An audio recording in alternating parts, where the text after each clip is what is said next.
Maswerteng gabi po mga ka-STL. Narito na po ang resulta ng STL Laguna para sa araw na to, 3rd of February 24, 2026, araw ng Martes. Naway ang mga natayain nyo pong mga numero kanina ay manalo nawa ngayong gabing ito, 8 PM. Kaya't kunin nyo na po ang inyong mga ticket. Narito na po ang resulta.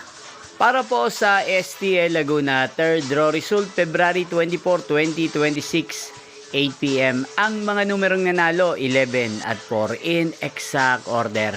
Sa lahat po ng tumaya kanina sa STL Laguna para sa 3rd draw ng 11 at 4, congrats po sa inyo. At ngayong gabing ito sa STL Laguna natin pong i-shoutout si Wilbaps TV ng Nagkarlan Laguna. Shoutout po sa inyo Wilbaps TV. Sana po ay nasa maayos kayong kalagayan. Gayon din si Ate Ellen Torres ng Binyang Laguna. Shoutout po sa inyo. Sana po ay nasa mabuti rin kayong kalagayan. Inyo pong napanood ang resulta ng STL Laguna sa channel na to, Roderick Hernandez TV. Magkita-kita pong muli tayo bukas ng alas 11 ng umaga. Thank you for watching.